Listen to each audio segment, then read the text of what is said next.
The ceremony took place in the Sanctum of First Light itself. Doyen stood in the very chamber where his journey had begun, though this time he was not a prisoner. He wore new clothes, simple but clean, provided by the conclave. His old suit had been damaged beyond repair during the trials. Valestra descended from above, her robes flowing like water. The anger that had burned in her eyes when they first met was gone, replaced by something that might have been respect. Behind her came the members of the conclave, each one glowing with their own particular form of power. "Doyen of Earth," Valestra began, her voice echoing through the crystal chamber. "You have proven that humanity walks a different path than any species we have known. You have shown us that transcendence is not the only way to wisdom, that mortality is not a weakness to be overcome but a condition that shapes strength." She gestured, and light coalesced into a physical form between them. It looked like a crystal tablet, but it pulsed with internal energy. Symbols appeared on its surface, shifting and changing. "This is the covenant of acknowledgement," Valestra continued. "By placing your mark upon it, humanity will be recognized as a philosophical equal to all species of the Luminar Accord. You will be granted protectorate status. No member species may harm Earth or humanity without cause. You will be given access to certain technologies and knowledge. In return, humanity must send ambassadors to learn our ways and teach us yours." Doyen looked at the tablet. The weight of the moment settled on his shoulders. He was just a cargo ship engineer. He fixed broken things and hauled freight from one station to another. Now he was making decisions that would affect the entire human race. "What if Earth does not want to join?" he asked. "What if they think this is a trick or a trap?" Archanthel's crystalline form chimed softly. "Then we will wait. The Accord has existed for 10 million years. We can wait a few more centuries for humanity to be ready, but the protection will remain. Earth will be safe whether you accept our offer or not." That decided it for Doyen. If the conclave was willing to protect humanity without demanding anything in return, they were worth trusting. He reached out and placed his hand on the tablet. It was warm to the touch, and when his skin made contact, the symbols rearranged themselves. His handprint glowed on the surface, then sank into the crystal, becoming part of it forever, a record that humanity had been acknowledged on this day in this place. "It is done," Valestra said. She picked up the tablet and handed it to him. "Take this to your leaders. Show them what has been agreed, and when they are ready, send ambassadors to us." Doyen held the tablet carefully. It was light, lighter than it should be, as if it existed only partially in normal space. "Thank you," he said simply, "for giving us a chance. You gave us something more valuable," Matriarch Silrina said, her multiple forms shimmering. "You gave us perspective. For eons we have believed that evolution means transcendence, that leaving the physical form behind is the ultimate goal. But you have shown us that there is beauty and strength in remaining mortal. Some of us have begun to question whether we made the right choice all those millennia ago." Elder Corvish's energy form pulsed. "I was one of the first of my species to transcend. I remember what it felt like to have a body, to feel hunger and thirst and exhaustion. I thought I was glad to leave those sensations behind. But watching you, seeing how you embrace your limitations, it makes me wonder what I lost along with the pain." "You can go back?" Doyen asked. "We do not know," Archanthel said. "No one has ever tried. But perhaps with your help, with an understanding of how humanity maintains biological form while reaching for the stars, we might learn. Some of us miss having hands." Jinwu floated forward, his geometric shape spinning in what Doyen had learned was excitement. "I have prepared data for you.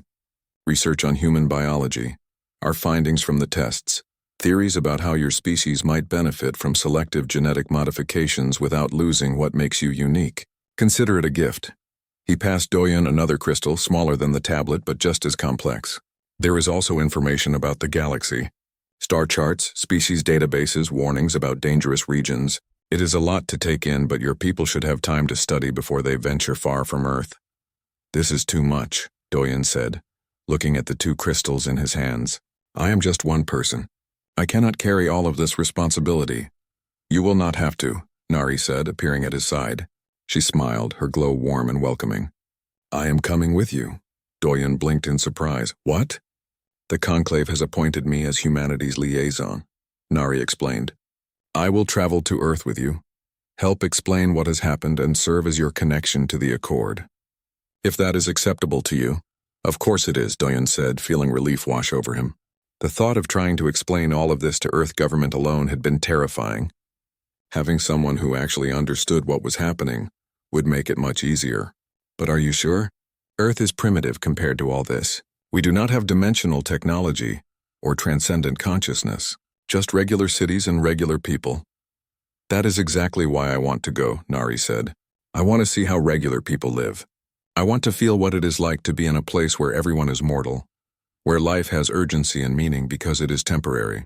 My species transcended so long ago that I only know mortality from our historical records. This is a chance to experience something I never thought possible. Valestra placed a hand on Doyen's shoulder. Her touch was surprisingly solid, warm even. You walked into our most sacred place and accidentally taught us humility. That is no small thing. Go home, Doyen. Tell your people they are not alone in the universe.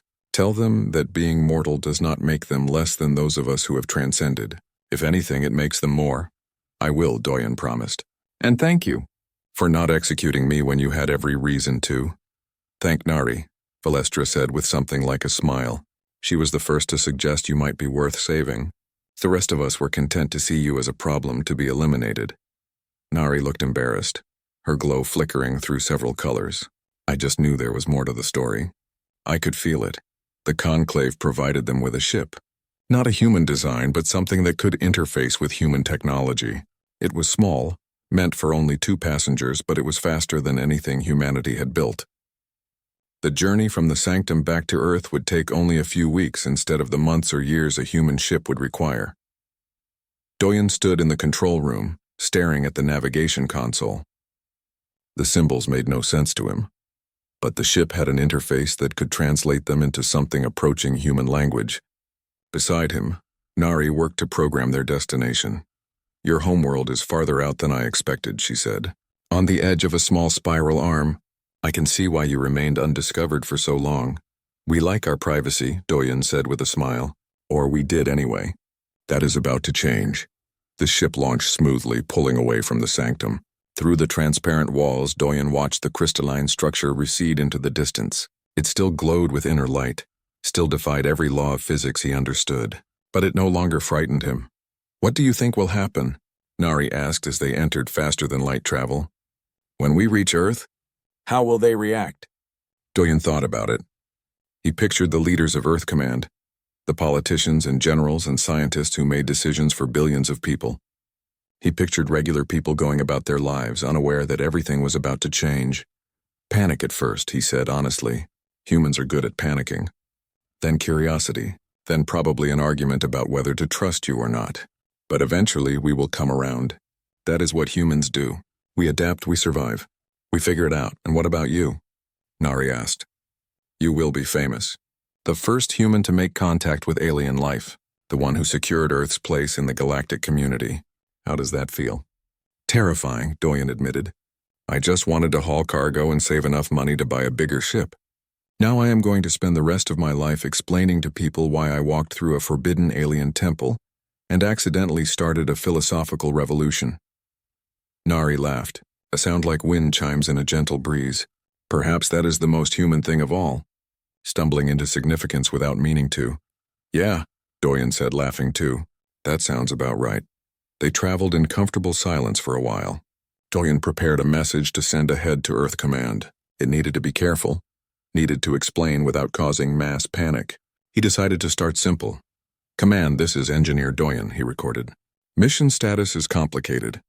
I crashed near unknown space, was rescued by extremely advanced aliens, almost got executed for accidentally desecrating their temple, proved humanity is worthy through a series of trials, and now I am coming home with an alien ambassador who wants to learn about mortality. Please send diplomats, also therapists.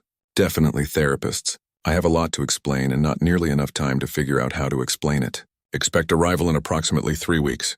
Oh, and we are not alone in the universe. Thought you should know that part. Doyen out. He played it back and laughed. That is terrible. I will need to rewrite it. I think it is perfect, Nari said. Madness, the shadow tentacle alien hissed. Perhaps, Archon Thel said quietly. Or perhaps the announcement came 3 days after Jinwu's presentation. Valestra delivered it personally to Doyen's cell, her burning eyes softer than before but still carrying the weight of ages. The Conclave has made its decision, she said. You will face the trial of worthiness. 3 chambers, 3 tests. Each one has broken lesser beings. If you survive all 3, we will acknowledge that humanity has value to the cosmic order. You will be freed and Earth will be granted protectorate status. And if I fail? Doyen asked, though he already knew the answer. Then you and all records of Earth's location will be erased. Your species will remain undiscovered until such time as they prove themselves worthy on their own. Doyen felt his heart sink. That seems harsh. The galaxy is vast and dangerous, Valestra said. Species that are not ready for contact with the greater universe often destroy themselves or cause catastrophic harm to others. We must be certain. I understand. Doyen stood up, trying to keep his hands from shaking. When do I start? Now.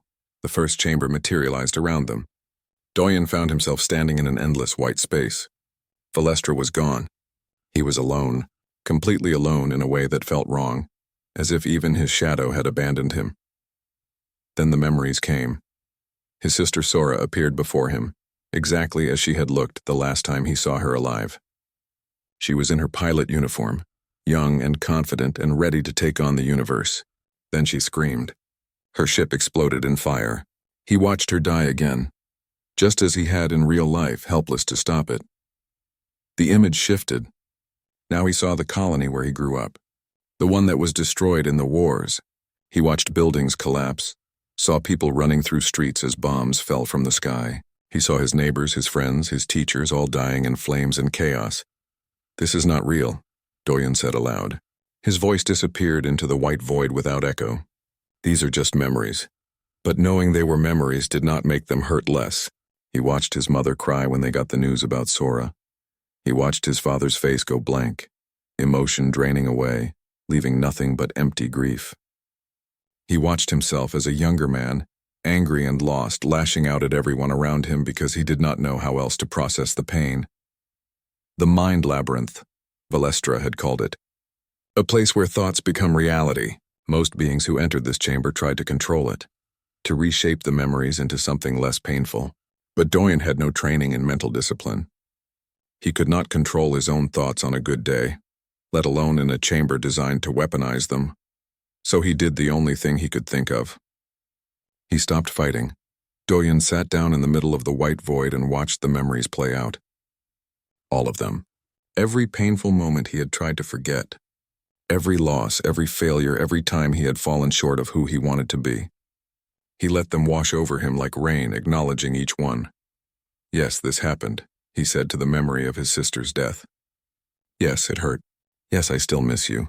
He stood and walked through the burning colony. Yes, this was terrible. Yes, I was scared. Yes, I survived when others did not, and I still feel guilty about that. The chamber showed him the faces of crew members he had served with, the ones who died in accidents, in pirate raids, and simple bad luck. Yes, I remember all of you. I carry you with me. You changed who I am. Something strange began to happen. The memories became less solid. They flickered like images on a failing screen. The chamber was confused. It expected resistance, expected someone trying to deny or reshape their own history. Instead, Doyen was accepting everything it threw at him. You want to break me with my own pain, Doyen said to the white void. But pain is part of being human. We do not break because we hurt. We break when we pretend we do not hurt. The white void shattered like glass. Doyen fell through darkness and landed hard on solid ground. He was in a new chamber, this one completely black. The mind labyrinth was over. The second chamber was worse in a different way. Here there was nothing. No light, no sound, no sensation at all. Doyen could not see his own hands when he held them in front of his face. He could not hear his own breathing. He could feel his heart beating, but even that sensation seemed distant, muted. The void of connection. Valestra had told him about this one, a space of absolute isolation. Most transcended beings existed as part of a greater consciousness. They were always connected to others, always feeling the presence of minds around them. This chamber cut all those connections. It drove them mad within minutes. But Doyen had always been alone in his own head. He had no telepathic link to lose, no psychic connection to sever. He was just as isolated as he had always been. Still, the darkness pressed in on him. The silence was so complete it felt like pressure against his eardrums. He had no idea how much time passed. Minutes, hours, days. Without any reference point, time became meaningless. Doyun did what humans had been doing in isolation for thousands of years. He talked to himself. Okay, so this is unpleasant, he said, his voice swallowed by the void. Very unpleasant, but not the worst thing I have experienced. That time the cooling system failed on the transport ship was worse. At least here I am not slowly cooking. He started counting. 1, 2, 3, up to 1,000, then back down. Then he recited every poem he could remember from school. Then he sang songs badly because no one was around to judge him. 99 bottles of beer on the wall. 99 bottles of beer. He sang into the darkness. Take one down, pass it around, 98 bottles of beer on the wall. He made up stories in his head. Adventures where he was the hero, saving colonies from disaster. Romance stories where he said all the right things instead of fumbling through conversations. Silly stories about talking animals and impossible physics. The chamber could not understand him. It was designed to break beings through isolation, through the loss of connection to the greater consciousness. But Doyun had never had that connection. He was used to being alone with his own thoughts. And human thoughts, chaotic and random as they were never boring. He started doing math problems in his head. Simple ones at first, then more complex. He planned meals he would cook when he got home.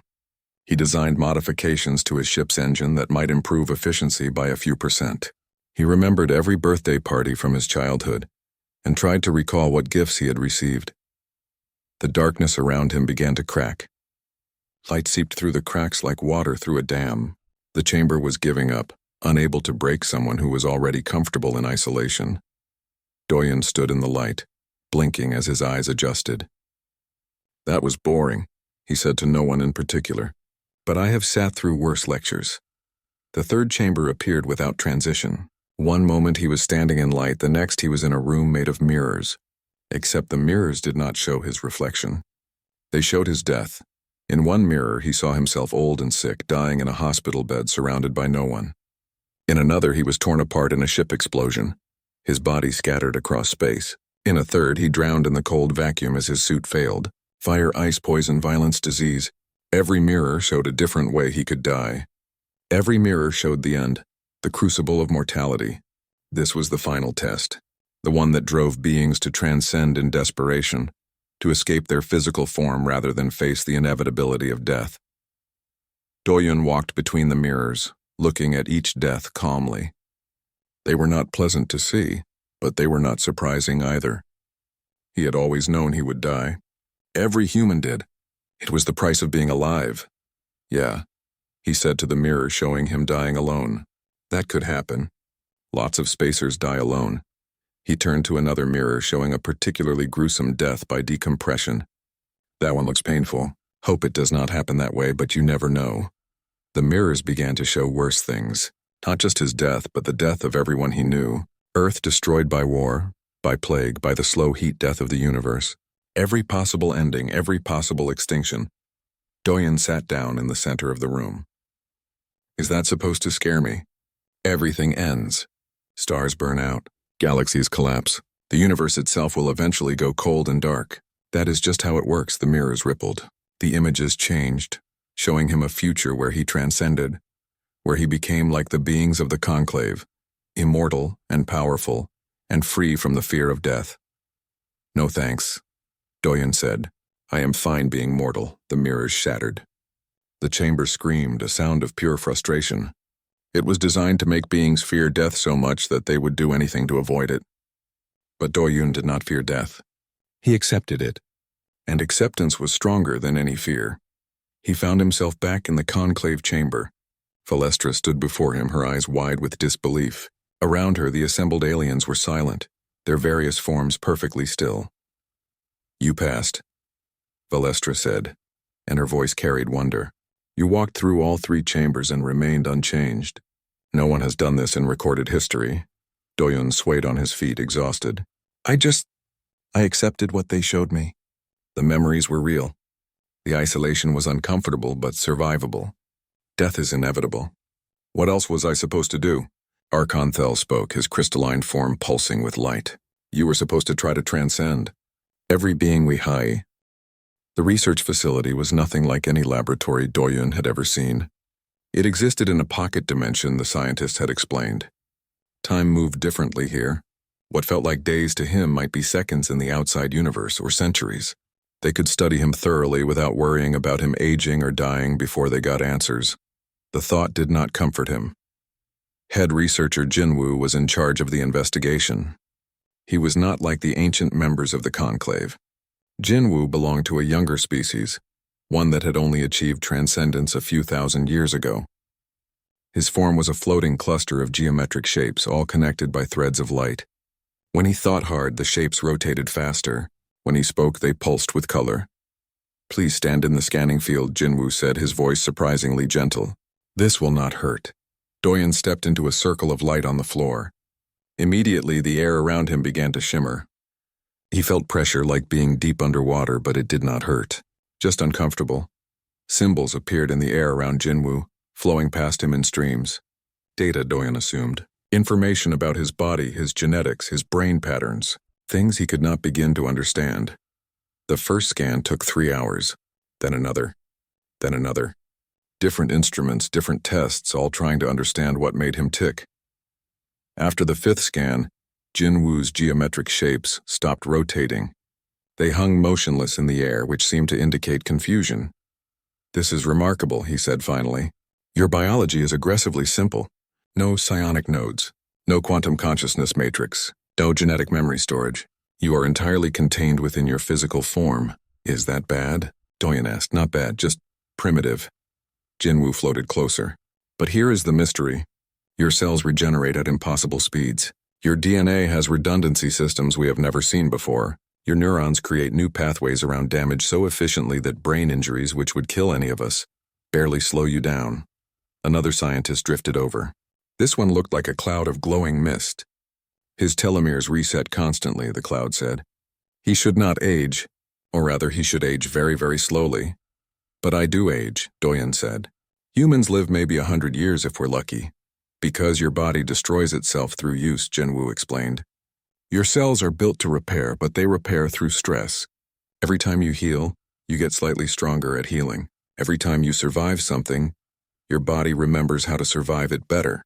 But this comes at a cost. The repairs are not perfect. Errors accumulate.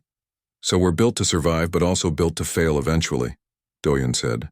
"That sounds about right for humanity." The scientists exchanged looks, their various forms shimmering with what might have been surprise. Over the following days, the tests grew more complex. They exposed him to radiation that should have killed him. His cells mutated to resist it within hours.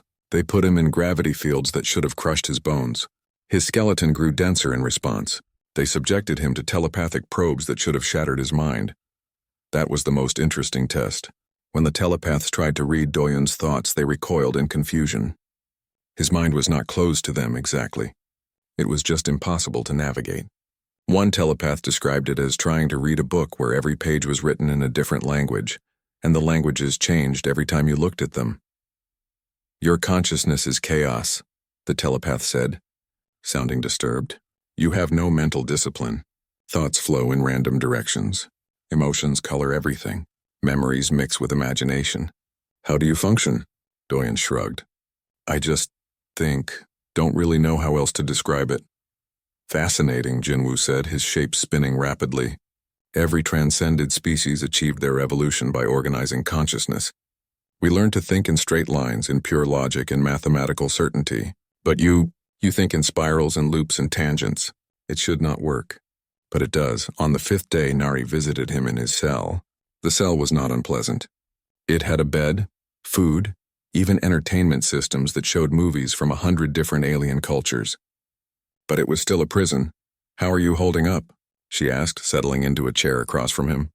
Her glow dimmed slightly, which he had learned meant she was relaxed. "I've been better," Doyen admitted. "But I've also been worse. At least I'm not dead." "That seems to be your species' philosophy," Nari said with something like a smile. "At least we are not dead yet." "Pretty much." Doyun leaned back against the wall. "Can I ask you something?" "Of course. Why are you being nice to me?" "Everyone else here treats me like a dangerous animal or a fascinating insect. But you talk to me like I'm a person." Nari was quiet for a moment. Her glow shifted through several colors before settling on a soft blue. "I told you I am an empath. I feel emotions. Most beings in the conclave feel very little anymore. They have existed for so long that emotions have become distant things, background noise. But she leaned forward, you feel everything so strongly. Fear and hope and curiosity all at once. It is like standing next to a fire after spending millennia in the cold. So I'm interesting because I still have feelings? Doyen asked. You are interesting because you are alive in a way we have forgotten how to be, Nari said. Tell me about Earth. What is it like to live knowing you will die? The question should have been morbid, but the way she asked it was simply curious. So Doyen told her. He talked about growing up on a colony world, about watching ships come and go from the spaceport, about dreaming of traveling to other stars. He talked about losing his sister in the colony wars, about the pain of it, but also about how the pain reminded him she had been real, had mattered. We do not forget our dead, he said. We carry them with us. In our memories, in our stories. They change us, shape us. Even after they are gone, they are still part of who we are. Nari's glow brightened to almost white. We do not have that. When one of us transcends fully, we can copy our consciousness, create backups. Death becomes optional, but so do memories. We can choose to forget pain, to erase sadness, to edit our own experiences. Many of the elders have done this. They have lived so long that they had to delete parts of themselves to make room for new experiences. That sounds lonely, Doyen said. It is, Nari whispered. I think it is the loneliest thing in the universe. But we pretend it is wisdom. They sat in comfortable silence for a while. Then Nari stood to leave. The conclave is reconvening soon. Jinwoo has found something. I think it will change everything. 2 days later, Doyen stood before the conclave again. This time Jinwoo was with him, his geometric shape spinning excitedly. Honored conclave, Jinwoo said. I have completed my analysis of the human. The results are extraordinary. May I present my findings? Archon-Thel gestured assent. Proceed. Jinwoo activated a display. Images of DNA strands, brain scans, cellular structures appeared in the air. As you can see, humanity has evolved along a completely different path than any known species. Where we sought to transcend physical limitation, they reinforced it. Explain, Valestra commanded. Every species in the conclave achieved space travel by first achieving some form of advancement beyond physical form, Jinwoo said. We developed telepathy or genetic engineering or quantum consciousness. We solved the problems of biology by leaving biology behind. Humanity did the opposite. They made their biology better. Matriarch Silrina leaned forward. How? Through stress and survival, Jinwoo said. Their evolutionary path was brutal. Ice ages, plagues, wars, near extinctions. Every catastrophe that should have killed them instead made them stronger. Their genetics learned to adapt rapidly. Their brains learned to problem-solve in chaotic ways. Their bodies learned to heal from almost anything given enough time. Elder Corvish's energy form crackled. But this still does not explain the Unmaker's gate. It does, Jinwoo said, and his shape spun faster with excitement. The gate was designed to recognize transcendent consciousness and trap it in physical form. It senses beings who have evolved beyond mortality and forces them back into flesh, but humans never evolved beyond mortality. They are already, by our standards, unmade. The gate did not recognize him as something to trap because he was already what the gate tries to create. A shocked silence filled the chamber. Are you saying, Archon-Thel said slowly, that humanity has achieved interstellar travel while remaining completely mortal? Not just mortal, Jinwoo said. Aggressively mortal. They built their entire civilization around the acceptance of death. Their art, their philosophy, their science, all of it shaped by the knowledge that they have limited time. They reached for the stars not as immortal beings seeking new experiences, but as mortal creatures desperate to see what lies beyond their home before they die. Valestra looked at Doyen with something that might have been awe. You went to space knowing you could die at any moment. Yes, Doyen said simply. That is what humans do. We know we are fragile. We know the universe is dangerous. We go anyway. Why? Matriarch Silrina asked. Why not transcend first? Why not make yourself safe? Doyen thought about how to answer that. Because if we wait until we are safe, we will never do anything. Safety is not the goal. Living is the goal. Really living. With all the danger and pain and beauty that comes with it. The conclave chamber was beyond anything Doyen had imagined. It was a sphere of perfect crystal, suspended in what looked like empty space. Stars shone through the transparent walls, but they were wrong somehow. Too bright, too close, moving in patterns that stars should not move in. Valestra brought him to the center of the sphere where a platform floated without support. The bands of light holding him dissolved, and he stood on solid ground again. Around him, in a vast circle, sat the conclave. They were the oldest beings in the galaxy, Valestra had said. Looking at them, Doyen believed it. To his left sat Archon Thel. He was not flesh or energy, but something else entirely. He looked like a massive crystal formation, but inside the crystal, thoughts moved visibly. Doyen could see ideas flowing through him like colored light through glass, mathematical formulas and concepts dancing in patterns too complex to follow. Directly across from Doyen floated matriarch Silrina. She existed in multiple states at once. Doyen's eyes hurt trying to focus on her. She was here and not here, solid and transparent, one being and many beings all occupying the same space. When she moved, she left ghost images of herself behind that took seconds to fade. To his right was Elder Corvesh, a being of pure electromagnetic energy contained within a field that crackled and sparked. He had no face, no body in the traditional sense, but Doyen could feel him watching, could sense intelligence studying him from within that storm of power. There were dozens more, each representing a species that had evolved beyond physical limitation, each one ancient beyond measure, each one staring at him with what he assumed was judgment. Valestra spoke first, her voice echoing through the sphere. "Honored conclave, I present the human designated Doyen. He has committed the unthinkable. He has entered the Unmaker's Gate and survived." A wave of sound rolled through the chamber.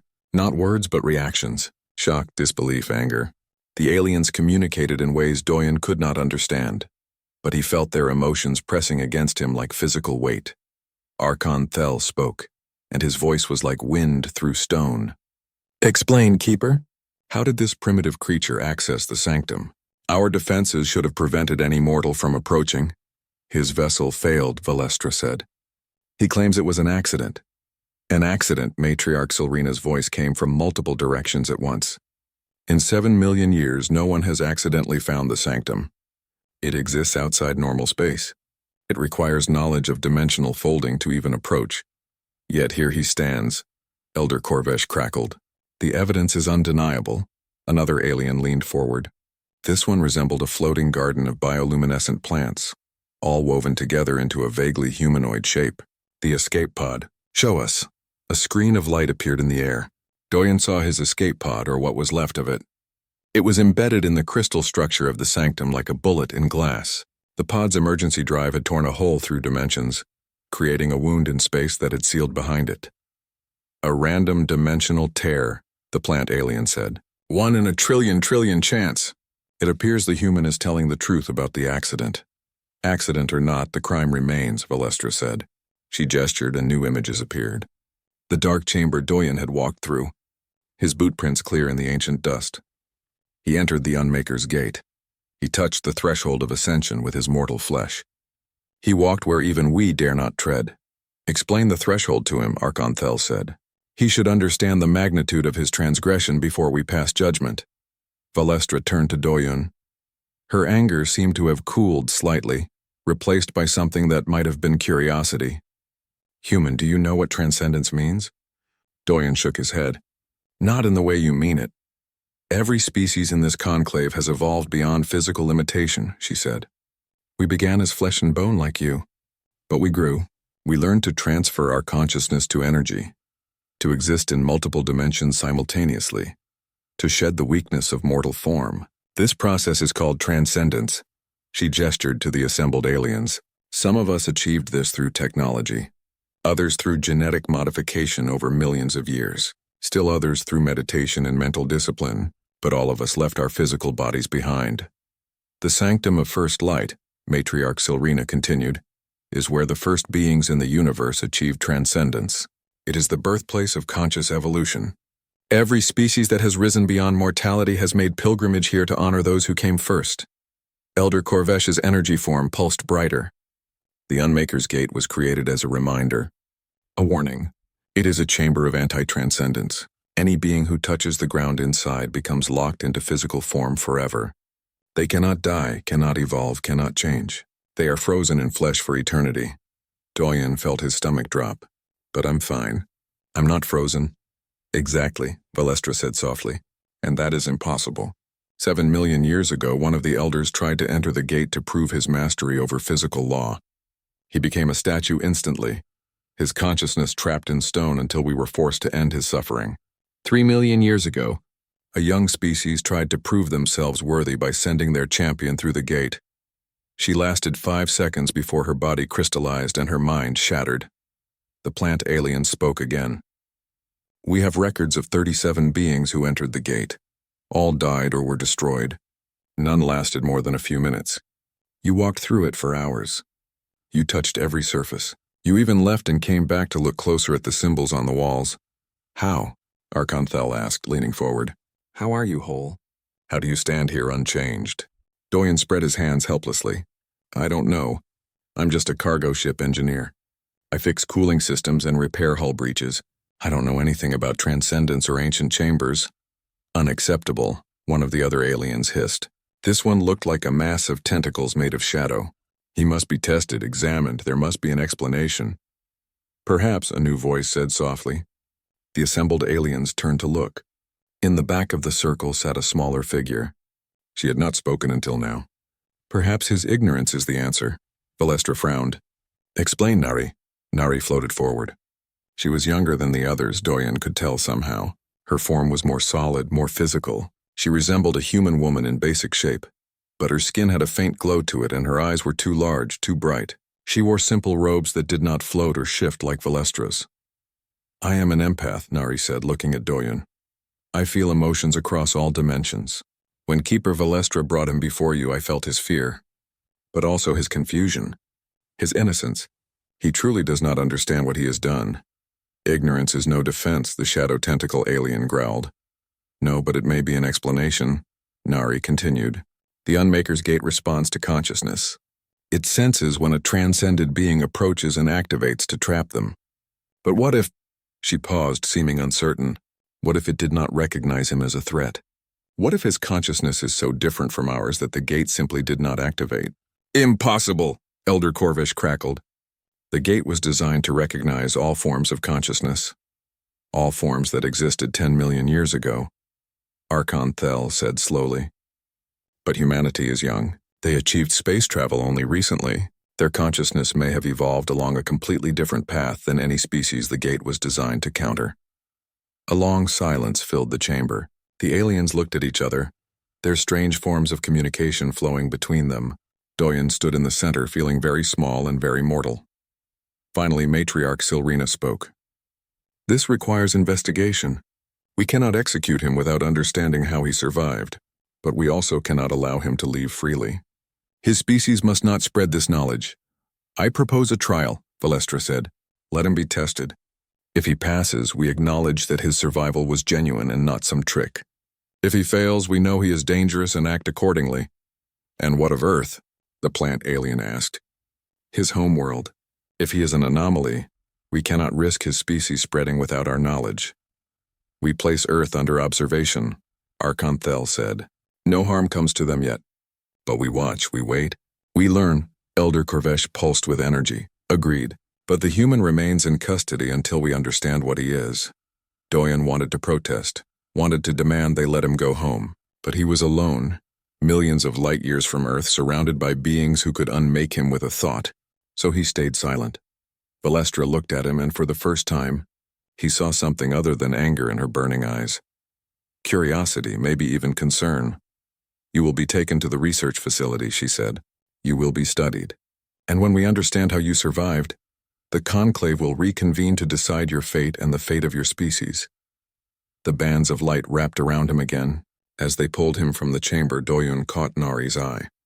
She nodded slightly, and he felt a small comfort from it. At least one being here seemed to think he might be worth saving. As the stars wheeled past the crystal sphere, Doyen wondered if he would ever see Earth again, and whether humanity would survive the attention of these ancient powerful beings who had just learned they existed. Doyen opened his eyes and immediately knew something was wrong. The ceiling above him glowed with colors he had never seen before. They moved and shifted like liquid light, flowing in patterns that made his head hurt when he tried to follow them. He sat up slowly, his body aching from the crash. The last thing he remembered was his cargo ship breaking apart near the edge of known space.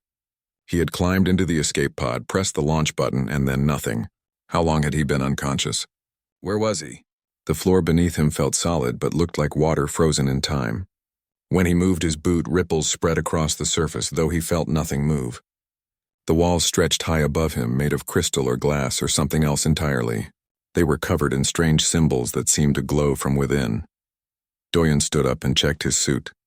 The oxygen gauge still worked. He had maybe 6 hours of air left. His communicator was dead, showing only static. No surprise there. Whatever this place was, it was far from any human settlement. He walked forward, his boots making soft sounds against the impossible floor. The chamber he was in seemed endless, stretching into darkness in all directions. But there were doors or openings or something like them, archways made of light itself leading to other rooms. He chose one at random and stepped through. The next chamber was even stranger. Geometric shapes floated in the air, rotating slowly. They cast no shadows. The walls here showed pictures, but not like any pictures Doyen had ever seen. They moved and changed, showing beings that looked like they were made of pure light. These beings stood in circles, their arms raised, doing something that looked like prayer or ritual. Doyen felt small suddenly. Very small. This was old. Older than anything humanity had ever built. Older than Earth itself, maybe. He walked through chamber after chamber, each one different but all carrying the same feeling of ancient importance. Some rooms had altars. Others had pools of liquid that glowed without heat. One chamber had what looked like a garden, but the plants were made of crystal and they hummed with a sound that vibrated in his bones. After what felt like hours, Doyen found himself in the largest chamber yet. It was circular, with a spiral pattern on the floor that drew the eye to its center. In the very middle was a raised platform, and on that platform was an opening in the floor. It was dark inside, darker than the space between stars. He shouldn't go closer. Every instinct told him to turn around and find another way out. But his oxygen was running low and he had found no exit, no way to call for help. Maybe this opening led somewhere. Maybe it led to a control room or a power source or anything that could help him survive. Doyen walked to the edge of the dark opening and looked down. He saw nothing. Just blackness so complete it seemed to pull at his eyes. He threw a piece of debris from his suit into the hole. It fell without sound and disappeared. He had no choice. Staying here meant dying when his oxygen ran out. At least going down gave him a chance. Doyen found steps carved into the side of the opening. They spiraled down into the dark. He activated the light on his helmet and began to descend. The steps went down and down. His light barely penetrated the darkness. The air grew colder. The strange humming sound from earlier grew louder, more intense. It felt like the universe itself was holding its breath. Finally, he reached the bottom. Another chamber, smaller than the others, but this one felt different. It felt wrong. The walls here were not beautiful crystal. They were dark and rough like stone. The symbols carved into them were harsh and angular, nothing like the flowing script above. Doyen walked across this chamber, his boots leaving clear prints in the dust. How long had it been since anyone walked here? The thought made him shiver. Then the entire chamber exploded with light. Doyen fell backward, his arms covering his face. The light was so bright it burned even through his closed eyelids. He heard a sound like thunder, like music, like a scream all at once. When he could see again, the chamber was no longer empty. A figure stood before him, twice as tall as any human. She was beautiful and terrible at the same time. Her body seemed solid one moment and made of light the next. Her face was angular and perfect, with eyes that burned like twin suns. She wore robes that moved as if underwater, and around her floated objects that hurt to look at directly. Behind her, more figures appeared. Aliens. Dozens of them. Each one different, each one impossible. Some had too many limbs. Others had no limbs at all, just floating masses of energy. One looked like it was made entirely of crystallized thought, its form constantly shifting between geometric patterns. The tall woman raised her hand and pointed at Doyen. When she spoke, her voice came from everywhere at once, shaking the walls. "Insolent human, you've entered the wrong opening, one you've defiled." Her words crashed over him like waves. "This is the sanctum of first light, forbidden to all mortal flesh for 10 million cycles. Your primitive boots have desecrated the threshold of ascension. Doyen tried to speak, to explain about the crash, about the escape pod, about how he had no idea where he was. But no sound came out. He realized his throat had closed in fear. The woman drifted closer, her feet never touching the ground that Doyen had walked across. None of the aliens behind her touched it either. They all floated, hovering inches above the floor as if the ground itself was poisonous. "Do you know what you have done, child of dirt?" the woman continued. Her anger filled the chamber like heat from a furnace. "This chamber is the Unmaker's Gate. No living being has touched this ground in 7 million years. Those who tried became husks, their minds torn from their bodies, their souls scattered across dimensions." She leaned down, studying him like an insect under glass. "Yet you stand here, whole unchanged. How?" Doyen finally found his voice. It came out as a whisper. I crashed. My ship. I was just trying to survive." The woman recoiled as if he had struck her. The other aliens began talking among themselves in languages that sounded like wind chimes and whale songs, and static from a dead radio all mixed together. "Trying to survive," the woman repeated, her voice dripping with disbelief. "You stumbled into the most sacred place in the known universe by accident? Because your primitive craft failed?" "Yes," Doyen said simply. What else could he say? The woman straightened to her full height. Her eyes blazed brighter. "I am Valestra, High Keeper of the Luminar Accord, and you human are either the most blessed or most cursed creature I have ever encountered." She turned to the assembled aliens. "Take him. The Conclave must decide his fate." Before Doyen could move, bands of light wrapped around his arms and legs. He was lifted into the air, helpless as the aliens began to leave the chamber. They rose up through the opening he had descended, pulling him along. As they ascended, Doyen looked back at the dark chamber below. His boot prints were still visible in the ancient dust, a clear trail of his passage through the forbidden space. He had survived a crash. He had survived whatever that dark chamber was supposed to do to him. Now he had to survive whatever judgment these aliens would pass. Doyen had always been good at surviving. It was what humans did best. He just hoped it would be enough this time.